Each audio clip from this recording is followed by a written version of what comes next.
Hey everybody, welcome back to my channel. My name is Shakia if you are new here. And in today's video, I'll be talking about performing chemical peels on deeper skin tones, aka higher Fitzpatrick's. So it is very important that you continue your education after beauty school. I know I've spoken about this many times on my channel that in beauty school they like sprinkle on what they teach us at beauty school when it comes to deeper skin tones, and I honestly feel like it's because the teachers, the instructors aren't very educated on treating skin of color, deeper skin tones, and all that with chemical peels. They're not very confident. They don't really know. So they're not really teaching students. So definitely outside of beauty school, once you graduate or even while you're still in beauty school, take continuing education courses about working on deeper skin tones. So I'm just going to go through the things that I do when performing chemical peels. We'll getting ready to perform chemical peels on deeper skin tones. And if you have any questions, definitely leave it down below.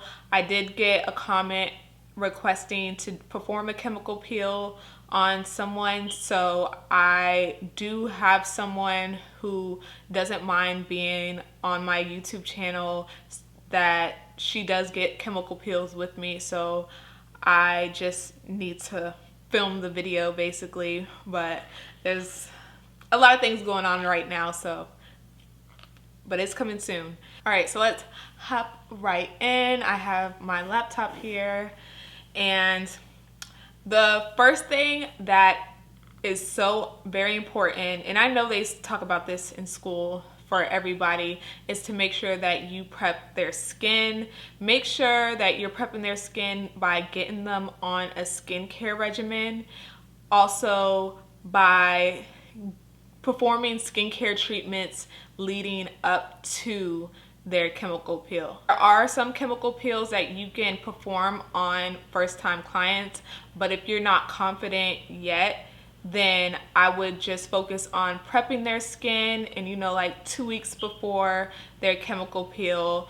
The longer the better.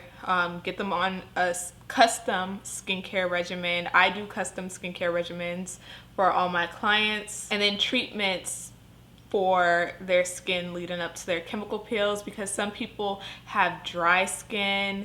So you might want to do hydrating treatments before then. They might have acne and they are very congested, so you just want to make sure that you try to clear up a lot of that acne that is congested in their skin first. And with chemical peels, you do not want to just rush it. Don't rush the chemical peel process by giving someone the highest percentage chemical peel possible. If you're not feeling very confident, what I did was I started with very superficial chemical peels. Well, I'll start someone on a superficial chemical peel, see how their skin does, how it reacts to it and everything, and then I'll, like, the next time we do a chemical peel, then I'll move up in the chemical peel level and just keep doing that, like going up in levels, not just starting out with the most extreme strongest peel ever, because that can have the skin worse than what you started out with. And that's when you have those posts and those videos of people complaining about like chemical peels ruin their skin. And that's why people are scared of chemical peels, when they really don't have to be scared. The provider just needs to be more educated and set realistic expectations for that client. So setting realistic expectations, I make sure that I set realistic expectations with all my clients, because you always have clients asking, so when should I see the results from this? How long should I peel? Blah, blah, blah. When should I start seeing peeling? All that. So first of all, peeling isn't guaranteed with all chemical peels, and it also varies with clients. So somebody might peel flake with the chemical peel, and the next person they might not.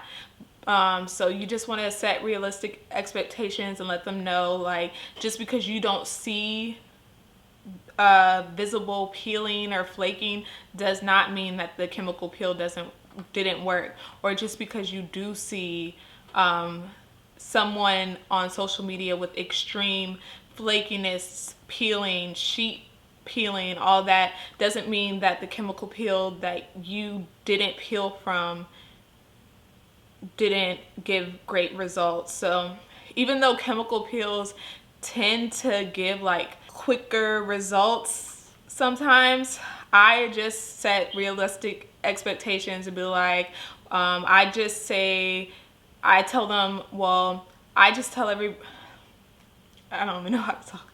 I just tell my clients, 30 days is when you'll see your full results. Some people see it quicker, but even if you do start to see results pretty quick, your full results will be in about 30 days, just so that they're not expecting like the next week that they're gonna be looking flawless. You also want to make sure that you tell them one facial or one chemical peel is not going to give you the results that you want.